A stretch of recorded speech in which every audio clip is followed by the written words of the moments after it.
Graça e paz, irmãos, graça e paz, alunos, graça e paz os que estão aí na plataforma digital, muitas bênçãos, bem-vindos para mais uma aula de discipulado. Tem sido muito bom mesmo. E como anteriormente orou aqui o Felipe, que possamos manter o nosso olhar de humildade.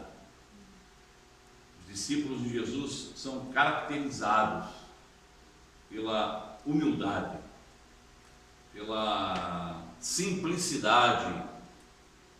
Jesus, ensinando aos seus discípulos, lavando-lhe os pés, disse: olha, vocês deveis sujeitai-vos uns aos outros, servir uns aos outros. Esse é o propósito do discipulado. O discipulado não é para massagear nosso ego, não é para trazer uma carga de ensinamento, de conhecimento teológico ou intelectual para engrandecer nosso ego.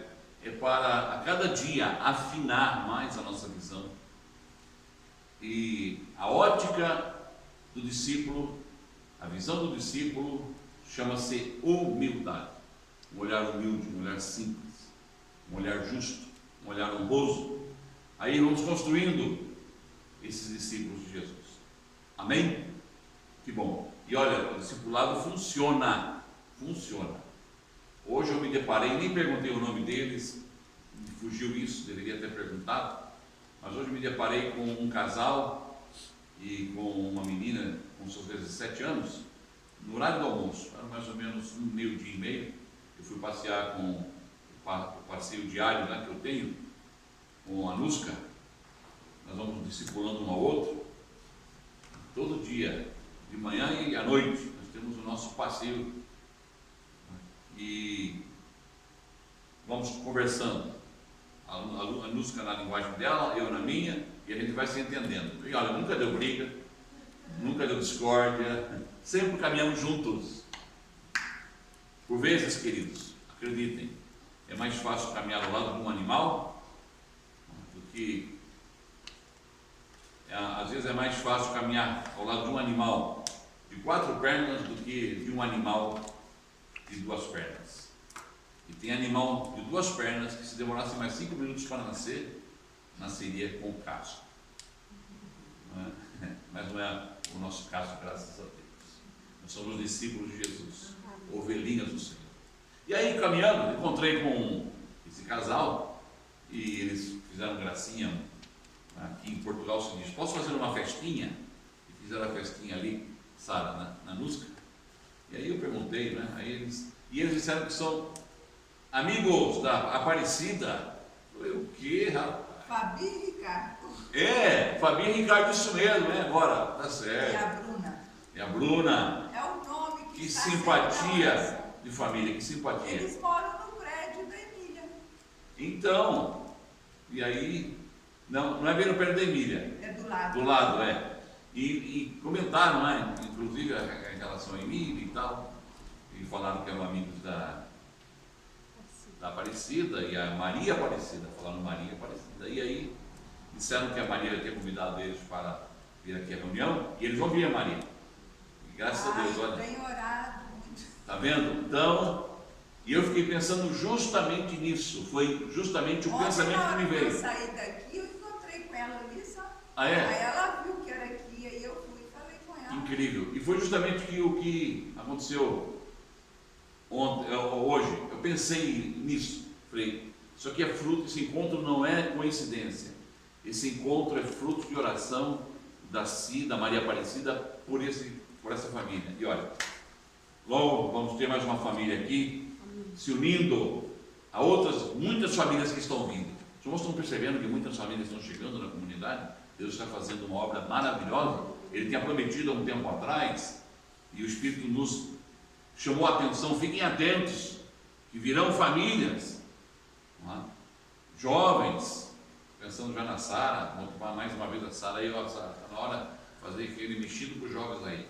Amém? Mais uma tarde aí de hot dog, ou bifana, vamos ver aí, né? Ou batata frita, ou pipoca, um cinema, e desenvolver um trabalho com jovens aí.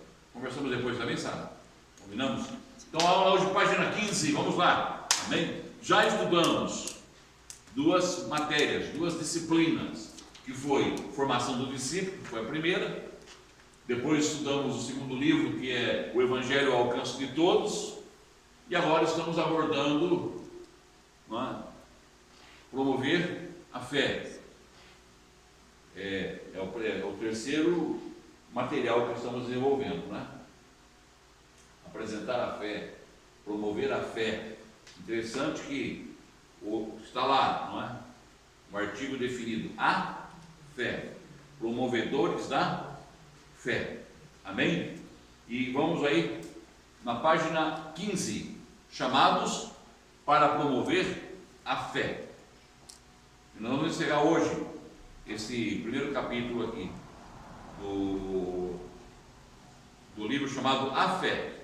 Amém? É a primeira abordagem, o primeiro tópico desse livro, da disciplina, do terceiro tema do nosso estudo. Bem-vindos pessoal aí do sul, do país, do norte, do nordeste, onde chegar esse vídeo. Que o Senhor vos abençoe e que seja muito proveitosa a aula de hoje, e que vocês possam desenvolver e também distribuir, compartilhar essas aulas com outros alunos, ok? Os alunos aqui de Portugal querem enviar um abraço para os alunos Alemar? Respondo com forte amém. Amém! Amém. A aula hoje está aqui, rapaz, está bonito aqui, tá? A classe está cheia hoje, que bênção. Vamos lá então? E hoje nós vamos falar, quem pode falar o subtítulo aí da lição de hoje? Página 15. A situação da igreja em Éfeso na época de Timóteo. Muito bem, Luto, e você que está aí com a voz forte, você vai ficar hoje gestor do som. Amém? O gestor do som já deve estar ligado, o som está do seu lado aí, o nosso sorvetão Renovo. Está ligado aí? Então pode ler já com aí, Wise, não é sorvete. Ice cream. Ice cream, muito bem, professora de inglês, ice cream, Wise cream, né, da Renovo. Então qual é o subtítulo então? A situação da igreja em Éfeso na época de Timóteo. A situação da igreja em Éfeso na época de Timóteo. E eu pergunto, qual é a situação da igreja na época do Bonani? Qual é a situação da igreja na época da Vanessa?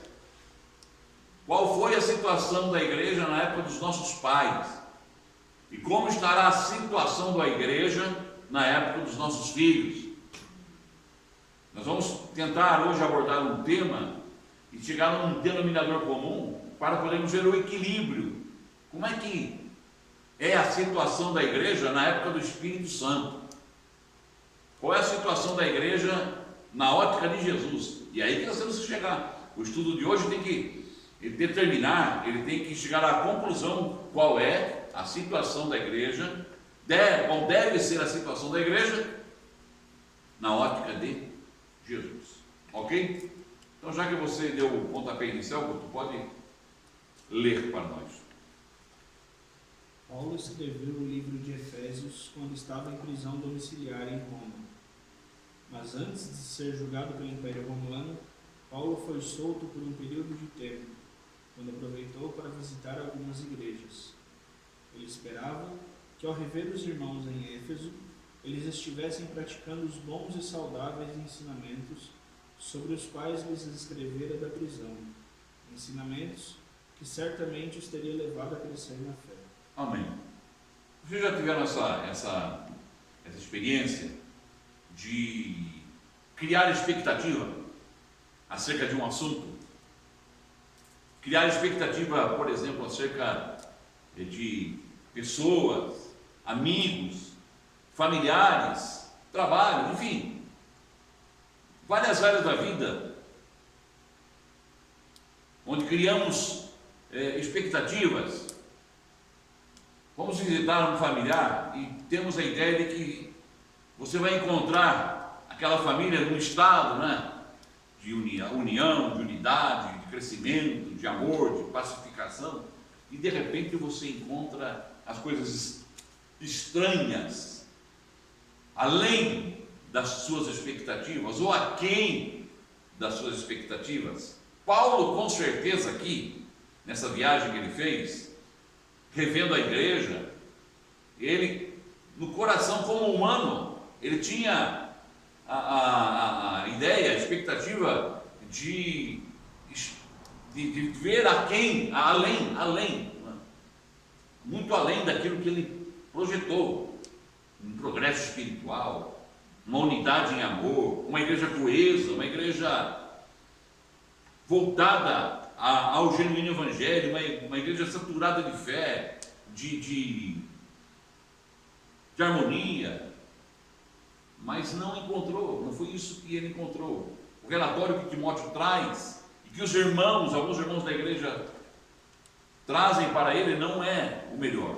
É o que nós vamos abordar hoje, não é? Então eles não estavam, a igreja em Éfeso não estava promovendo a fé de uma forma integral. Haviam falhas, e haviam falhas graves. Amém? Falhas graves que comprometiam até o Evangelho de Jesus Cristo na igreja. Continuemos a leitura agora aqui. A Maria, passa aí o ice cream da Renovo para a Maria. Ice cream porque hoje está calor, né? Tá bom para tomar um sorvete, né? Eu fico com sorvete de crente. Sorvete de crente é microfone. A gente gosta do microfone. Ei, se não tiver microfone. Quando, porém, chegou a Éfeso, ficou estarrecido com a condição da igreja. Não estavam praticando as palavras da carta que lhes enviara.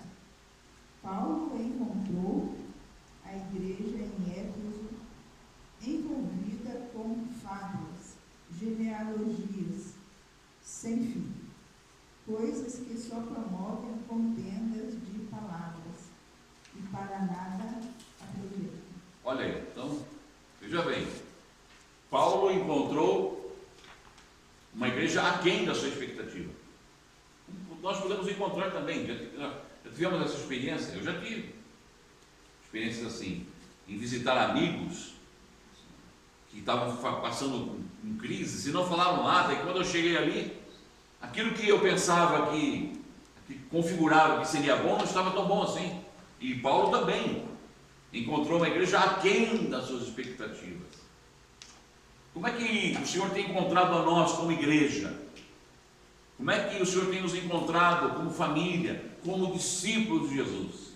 O Senhor tem nos encontrado além das suas próprias expectativas ou aquém das expectativas? E nesse caso foi negativo esse encontro, essa avaliação que Paulo teve da igreja.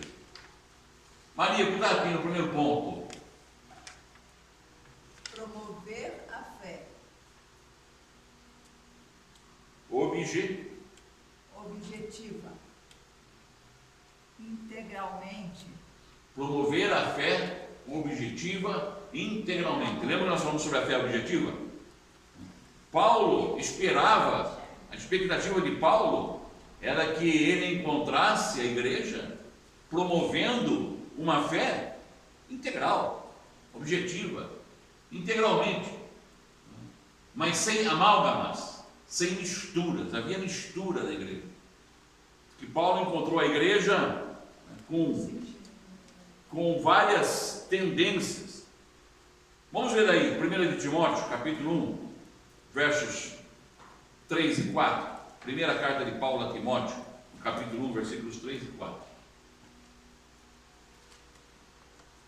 Como é que esse aquém, essa expectativa frustrada de Paulo, em função do que? Não havia integridade na igreja, não havia unidade, não havia uma igreja coesa, mas uma igreja cheia de amálgama, mistura, com movimentos, com religiosidade, voltando ao legalismo, voltando à lei, impondo, sendo seduzida. Mestres da lei estavam entrando na igreja, ministros da lei estavam confundindo o evangelho, Por isso que Paulo fala sobre a graça. Estavam absolutamente rejeitando a graça de Cristo Jesus e voltando aos rudimentos da lei. É isso que Paulo estava dizendo. Fora outras tendências filosóficas que estavam penetrando também, amalgamando, misturando. Então era uma massa que não tinha uma forma e uma fórmula coesa. Era uma mistura. Como é que diz aí? 1 Timóteo, capítulo 1, versos 3 ao 4. Quem está com a leitura, pode ler. Partindo para a Macedônia, roguei-lhe que permanecesse em Éfeso, para ordenar a certas pessoas que não mais ensinem doutrinas falsas, e que deixem de dar atenção a mitos e genealogias intermináveis que causam controvérsias, em vez de promoverem a obra de Deus, que é pela fé. Olha aí, Paulo teve que deixar Timóteo, disse, olha, vou deixar você em Éfeso porque é uma confusão muito grande lá. Há um povo que está sendo envolvido por fábulas, por mitos.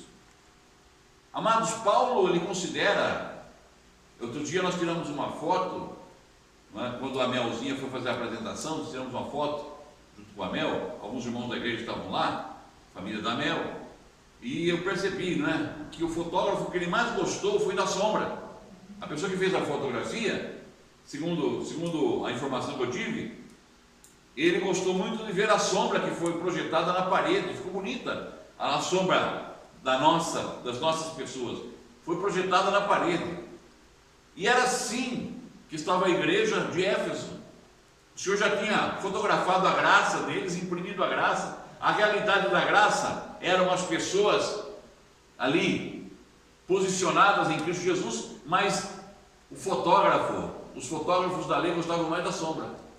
Sombra é projeção, sombra não é a realidade, mas tem gente que gosta de ficar só com a sombra. E é o que está acontecendo hoje em dia nas igrejas, voltando aos rudimentos da lei, voltando às festas, nada contra o memorial, mas de repente começa a virar doutrina, começa a virar ortodoxia na igreja. A gente botando quipá, botando estola sacerdotal, botando lá peitoral, turim, tumim, zumim e outras coisas assim, voltando aqueles rudimentos da lei, dos quais Paulo diz que caíram na caducidade, são sombras da realidade, mas tem gente que quer projetar a sombra, e era isso que estava acontecendo. A expectativa de Paulo era encontrar em Éfeso uma igreja vivendo a realidade da graça, do Evangelho. Entretanto, encontrou um povo na sombra da lei, deixando a realidade e ficando com a projeção. Cristo não é projeção, Cristo é realidade. Discípulo de Jesus não anda em projeção, não anda em sombra. Discípulo de Jesus anda na realidade. Amém? Eu já disse para vocês e afirmo aqui que sem medo absoluto, e assumo em Cristo Jesus aquilo que eu vos digo, nós, amados, se tivéssemos só um Novo Testamento já era necessário, mais nada, tudo já está aqui delineado. Nós temos o Antigo Testamento para, em Cristo Jesus, termos ideia de como é que a lei, Moisés, os profetas falaram acerca dele. Mas tanto a lei, como os profetas, como todos os escritos do Antigo Testamento são sombras da realidade. Só Cristo é a realidade. Esta é a realidade. Aí você diz, mas como é que você tem base? Base é Cristo Jesus. A base é Paulo dizendo, pela graça sois salvos, mediante a fé. Isso não vem de vós, é dom de Deus. Não é pela lei, não é por Moisés, não é por Elias. É Cristo Jesus que por nós se entregou. E agora, como João declara em João 20, 28, Evangelho de João, capítulo 20, verso 28, a maior declaração da igreja, da divindade de Cristo, do senhorio de Cristo em nós, foi Tomé que declarou, o incrédulo Tomé. Ele, ao contemplar a realidade de Jesus, a ressurreição de Jesus, que não era Moisés, que não era Elias, mas era Jesus que estava diante dele, ele declarou, Senhor meu e Deus meu. Acabou. Tem um ponto final lá, não tem reticências, não tem lá Senhor meu e Deus meu, porém também o Pai, o Filho e o Espírito Santo, não. Senhor meu e Deus meu. Patente. João 20, 28. Amém, amados? Somos discípulos de Jesus para andarmos nessa realidade. Mas ainda a igreja em Éfeso estava vivendo da sombra. Diz aqui, essas palavras mostram que, muito mais do que discussões ou debates teológicos, necessitamos promover o serviço. Isto é, lembra da palavra que eu disse para vocês nas aulas passadas? Isto é, a oikonomia, segundo o original grego, que significa economia ou dispensação de Deus na fé. Aleluia! Que está em Timóteo, capítulo 4, verso 6. Então é isso que nós temos que desenvolver, essa dispensação de Cristo Jesus. Vamos continuar a leitura. Agora vou pedir aqui que passar a Vanessa lá no final. O microfone chega até lá, o screen chega até lá ao fundo.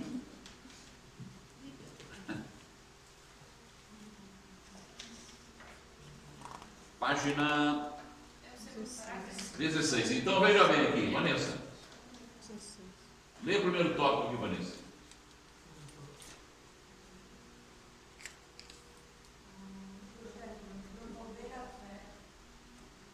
Objetiva, olha aí. Então, Vanessa está aqui. Promover a fé objetiva integralmente. Sem misturas. Paulo exorta para isso. No 1 Timóteo, capítulo 1, versos 3 e 4, nós lemos aí. Lemos há poucos minutos. E 1.3 é um encargo dos ministros de Cristo. 1 Timóteo 4,6. Lembra-nos então, olha essa 1 Timóteo, capítulo 4, verso 6. Depois vai continuar lendo aí na apostila.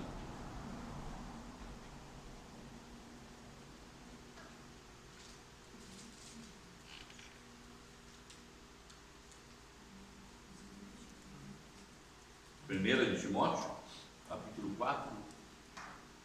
Expondo estas coisas aos irmãos, serás bom ministro de Cristo Jesus, alimentado com a palavra da fé e da boa doutrina que tens seguido.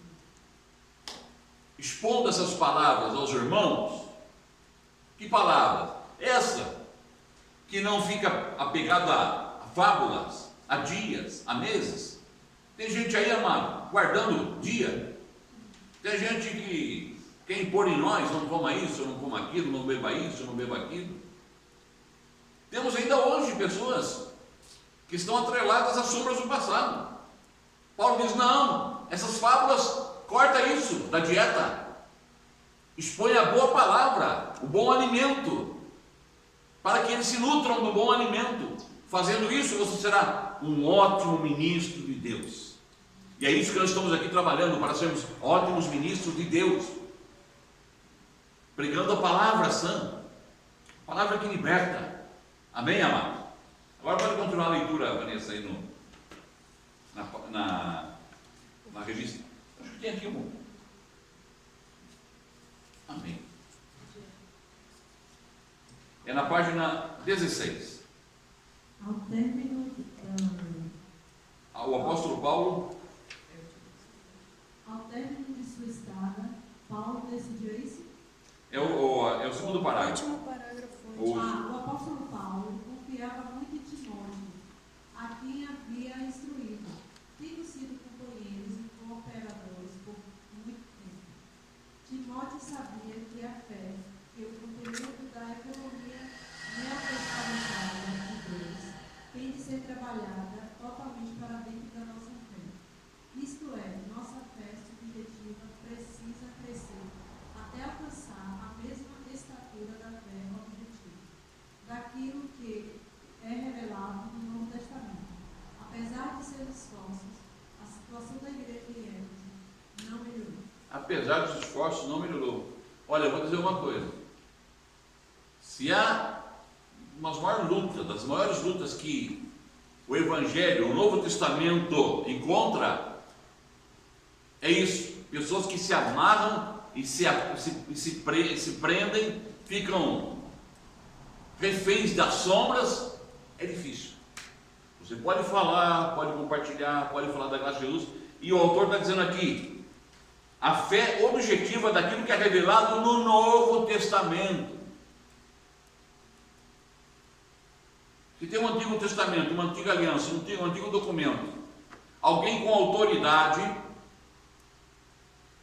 um juiz, uma pessoa que tem na sua natureza, no seu caráter, na sua pessoa, a autoridade para emitir um documento novo, que lhe dá amplos poderes, mais do que o documento antigo, você vai escolher qual? Ele te dá, diga, agora esse aqui é o novo documento, você tem que andar por ele. Vai fazer o quê? Aparece uma lei nova aí para os imigrantes em Portugal, que dá mais liberdade, que dá mais acesso, que dá mais saúde, que dá mais salário, que dá mais justiça. Aí você diz, não, eu quero ficar com o velho. Deixa o novo para lá, eu quero ficar com o velho. É mais ou menos isso, mano. Nós não somos do Velho Testamento, nós somos do Novo Testamento. E o Novo Testamento é baseado não em cordeiro, nem em sangue de bodes, nem em profetas, nem em legalistas, nem em pessoas nenhuma, é em Jesus Cristo. Aleluia! É isso que nós temos que entender. Ai, pastor, por que tem a Bíblia? Aí já começa. Quando começa com esse argumento, irmão, já a sombra já tomou conta, tem que fazer que nem o Guto, que nem o Bento lá. Em vez de colocar a máscara do Homem-Aranha, coloca no sombra. A Bíblia é sombra, aí vem o uniforme de sombra, culto e amém. Glória a Deus. Jesus nos libertou. Louvado é o nome do Senhor Jesus. Controlemos a leitura. Não sejamos, então aqui, o primeiro tópico já foi abordado. Não sejamos mais como meninos. Quem vai ler agora para nós? Vamos pedir aqui que Felipe, o ice cream está em suas mãos. Não sejamos mais como meninos. E nem o Felipe já deixou a idade de menino, já é jovem, já está com quantos anos, Felipe? 20 anos já, Felipe? Não parece. Um jeitinho aí de Deus abençoe, consegue assim ser jovem. 16 anos, mas já tem 20. Amém? Está orando aí, Felipe, está bem? Para Deus também preparar aí. Não sombra, a realidade para você é abençoado. Você gostaria de namorar com uma sombra? Não? Se apaixonar por uma sombra? Casar com uma sombra? Tem gente que gosta. Vou levar a sombra para casa. A sombra vai ficar lá, não vai produzir nada, é só projeção. Você vai casar com uma pessoa, vai amar uma pessoa real, uma namorada real, uma noiva real, uma esposa real. Jesus é a esposa real da nossa vida. Jesus é Jesus é o marido, o noivo real da igreja, e a igreja é a esposa real de Jesus Cristo. Não há mais nada, não tem mais. Moisés pode ser padrinho, Elias pode ser convidado para a festa, mas quem é o dono da festa? Quem ensinou isso? Quem é o dono da festa? Jesus, meu filho. Fica com Jesus que é melhor. Então vamos ler lá, Filipe, em nome do Senhor. Não sejamos como meninos. Em Gálatas 4, 1 ao 7, vemos que, durante o tempo em que o herdeiro é menor, em nada ele difere do escravo, ainda que seja senhor de tudo. Por isso deve ficar sob tutores e curadores até o tempo predeterminado pelo Pai. Assim também nós, depois de salvos, precisamos ser colocados na igreja, a realidade do reino dos céus aqui na terra, a fim de crescer em vida e ser aperfeiçoados por meio dos irmãos, que nos ajudam a praticar a palavra e também nos apacentam. Amém. Então é isso. É isso. A fé objetiva, ela tem que produzir maturidade. Quando nós éramos meninos, aqui Paulo diz aqui, não é? Em Gálatas, capítulo 4, dos versos 1 ao 7, ele faz uma analogia de uma criança que, quando ainda é criança, menino, está sob a tutela dos seus senhores, dos seus pais, e se os pais naquela época poderiam educar o filho, entregar o filho para os aios, os tutores que ensinavam a criança não diferia do escravo, eles eram nivelados. Mas quando a criança adquiria maturidade, idade para compreender as coisas, maturidade, maioridade, ela herdava tudo do pai. Aí ela mudava o seu estatuto, o seu status. Ela possuía agora tudo que o pai possui, por direito. Assim é a maturidade da nossa fé. O discípulo tem que aprender isso. Ele é introjetado na igreja, vai crescendo, os mais maduros ensinam o menos maduro, os que têm mais experiência ensinam os de menos experiência, o mentor ensina o seu discípulo, mas não quer que ele fique naquele mesmo estágio. Qual é o projeto de Deus? Que possamos crescer, maturar, desenvolver. É isso que o Filipe leu, e é isso que está aqui. Como é que está assim, segundo o esboço, Filipe? A fé objetiva e a maturidade. Maturidade, um processo indispensável. Concordo. Quem é pai e quem é mãe aqui? Nenhum pai, nenhuma mãe deseja que o filho continue na idade de criança. Há pais que perpetuam a mentalidade infantil na criança. Há pais que perpetuam, está com 20 anos, 25, 30, ainda é tratado como um menino. Não é natural, não é normal e não é saudável. Os pais têm que acompanhar o crescimento dos filhos, o desenvolvimento intelectual, cognitivo, espiritual, físico. Tem que acompanhar. Não podem ficar tolhidos. Porque tanto a criança como o pai vão adoecer. Um pai que não acompanha o crescimento da criança e o trata sempre como criança, e essa criança está crescendo, também está aprisionado, é infantil na sua mente. Tem que crescer, acompanhar. Assim é o discipulado. Nós estamos aqui por quê? Qual a razão? Para quê? Para que possamos juntos crescer até chegarmos à estatura perfeita, a varão conforme a estatura de Cristo Jesus. Ponto 2.2. Aprender com discernimento. Aprender com discernimento. Alguém pode ler Efésios 4, 14, é muito importante essa leitura. Aprender com discernimento, com visão, com integridade. Efésios 4, 14, encontrou? Encontrou, esposa? Pode ler para nós. Está perto aí.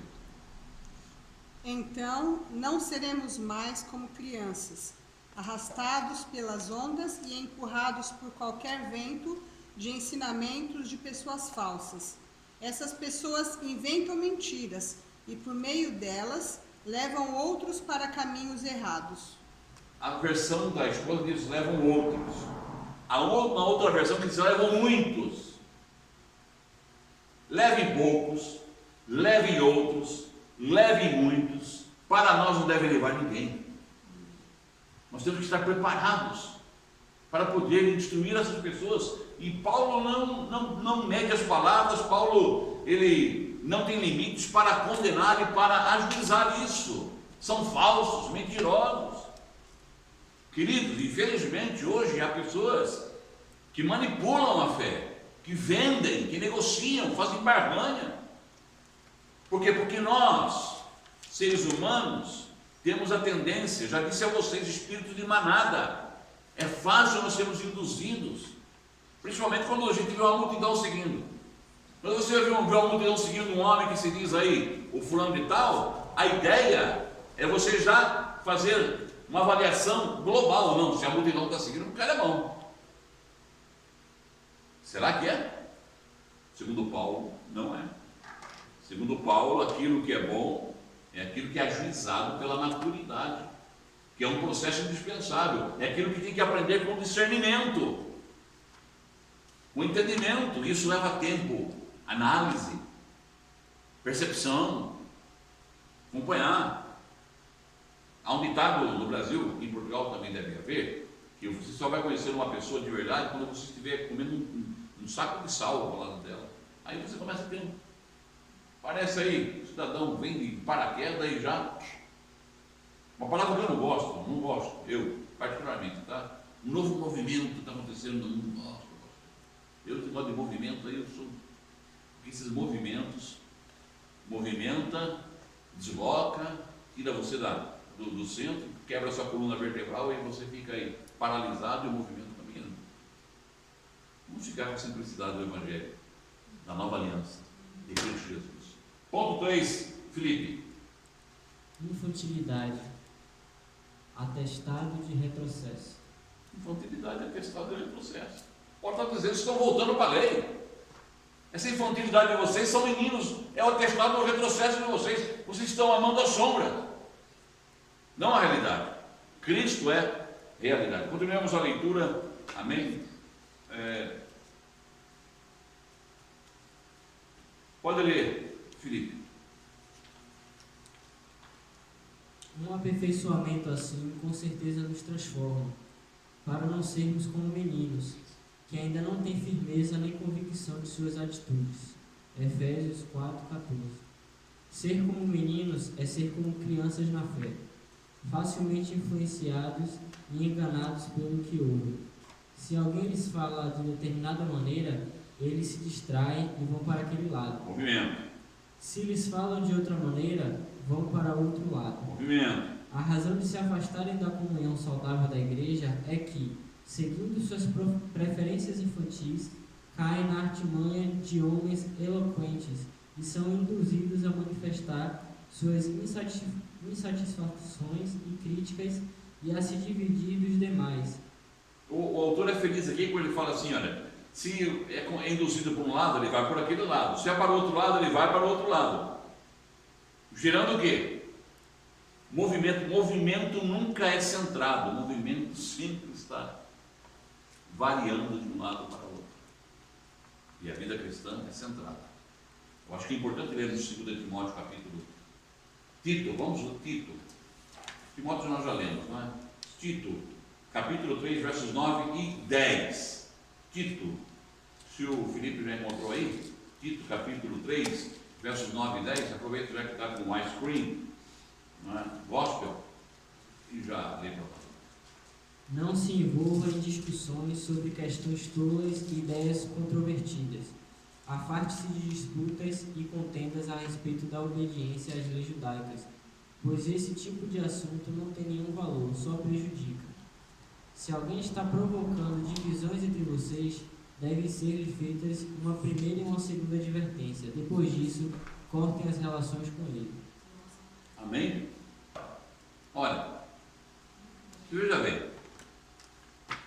Outro dia alguém me parou e queria me provar de qualquer jeito que a Terra era plana. Tem um movimento evangélico aí, forte, que quer discutir que a Terra é plana, que é uma pizza esticada, ou é um bolo, alguma coisa desse jeito. A Terra é plana, pastor.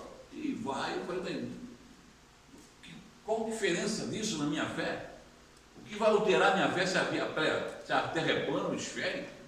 E você, pastor, você acredita no quê? Eu falei, meu amigo, olha, se eu contar para você a minha percepção do Evangelho e o argumento, esses argumentos doidos, loucos, porque alguém ensinou, porque alguém falou, porque alguém provou, e aí é chamada, o que está muito comum hoje também, a teoria da conspiração, que é os Estados Unidos, que são os ricos que mandam na NASA, e que se envolve de foguete para cima e para baixo, é tudo mentira, que o homem não foi à Lua, que a Terra não é esférica, e a ciência já provou, e está mais do que provado, já foram umas centenas de vezes. O músico aí está lançando só um foguetão dele aí, o foguete ele lançou mais de 100 satélites, estão aí circulando na redondeza da Terra, na esfericidade da Terra, mas o cara quer ficar com a Terra plana. Mas, por favor, se ponta na Terra plana, um cidadão desse aí, mas bem fundo, vai ficar bem assim lá, fazer o quê? Paulo, sabe o que diz para Timóteo? Não se envolva nessas discussões, isso não leva a nada. Dias, terra, porque Deus, eles usam o termo literal. O Senhor é aquele que está nos 4 cantos da terra. Ele pega esse texto aí, os 4 cantos da terra, e quer provar que a terra tem 4 cantos. Mas se eu vou pegar também, em geografia, como é que chama? Os sinais, Roda dos ventos. Oi? A roda dos ventos, que tem o norte, o sul, o leste e o oeste, que são chamados os pontos cardeais. Os pontos cardeais também dizem, não é? Os pontos cardeais também dizem. Norte, sul, leste e oeste, os 4 cantos. É medido também. Agora fica de discussão de dias e meses e anos e trazer coisas antigas, Paulo diz, não entra nessa discussão que é imaturidade. Ok? Você leu até onde então? 3, 9 e 10.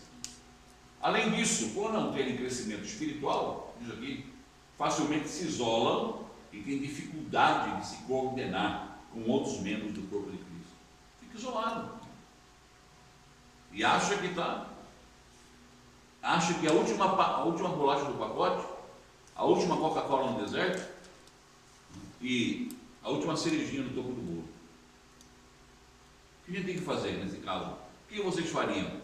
Ter misericórdia, tentar arrebatar esses irmãos dessa ignorância espiritual, dessa infantilidade. Paulo diz, se mesmo assim eles não atentarem, tenta novamente, leva irmãos para orarem por eles. Se mesmo assim eles não derem ouvidos, olha, deixa eles viverem na fantasia, na sombra e pisando na terra plana. Amém. Eu já diria, vai caminhando, irmão, até chegar lá num abismo e pede Jesus para arrebatar já e vai embora. Porque se a terra é plana, ela tem que ter um fim. Se a terra é plana, eu tenho que pegar um avião aqui e chegar no fim da terra, ou um navio. Com a tecnologia que temos hoje, Sara, é possível. Mas, e aí, quando vocês veem uma viagem, por exemplo, da Portugal até a Ásia, por exemplo, como é que é a rota dos aviões? Ela se torna mais curta. Você sabe como o avião ele acompanha o quê? A inclinação da Terra, a rotação. Aquilo que é esférico, ele corta. Está provado na matemática as coisas. Como 1 mais 1 são 2. Quando a cabeça, amado, tem sombra no cérebro, o cérebro já é cinza, aí fica, queima tudo. Que Deus guarde os nossos cérebros, Deus guarde a nossa alma, em nome. Vamos agora para a próxima. Vamos lá, Sarinha, pega o ice cream, você que professor de inglês aí, falei certo, ice cream? É um sorvete, né? Aqui em Portugal chama-se gelado. Pessoas maduras. Pessoas maduras são firmes e não oscilam. Não se deixam levar por argumentos nem por desentendimentos com outros irmãos. Elas conhecem a si mesmas e não permitem que as insatisfações tomem conta do seu coração e de seus pensamentos. Além disso, os que são espiritualmente crescidos em vida buscam sempre se coordenar com outros irmãos para servir ao Senhor e executar sua vontade. Por viverem no Espírito, são sensatos, não deixando que o orgulho os domine e os torne cativos dos laços do diabo. 2 Timóteo 2:26. Cativos dos laços do diabo. Paulo diz que há crentes que são cativos dos laços do diabo. 2 Timóteo 2:26. Todo o Novo Testamento, amados, todo o Novo Testamento foi escrito para dentro, eu já disse a vocês, todo o Novo Testamento foi escrito para irmãos já salvos. Todo, para orientar justamente por quê? Porque logo no início da igreja já começou a sombra querer aparecer. Satanás começou a querer assombrar. E sombra fala do quê? Assombro. Satanás já queria assombrar a igreja. E ele é sutil nisso. E ele quer cativar as pessoas. Olha o que a Sara vai ler aí. 2 Timóteo 2:26. E voltem a si, livres dos laços do diabo, que os mantém cativos e submetidos à sua vontade. E voltem a si. O nosso trabalho é que essas pessoas voltem a si. Para que, Sara? Que elas não fiquem mais cativas dos laços do diabo. Não é isso que Pedro diz na sua epístola? 1 de Pedro 5:8. Os demais irmãos, vigiai, o quê? Satanás, o inimigo, vosso adversário, anda em derredor, bramando como leão, buscando a quem possa tragar, o qual resistir firmes na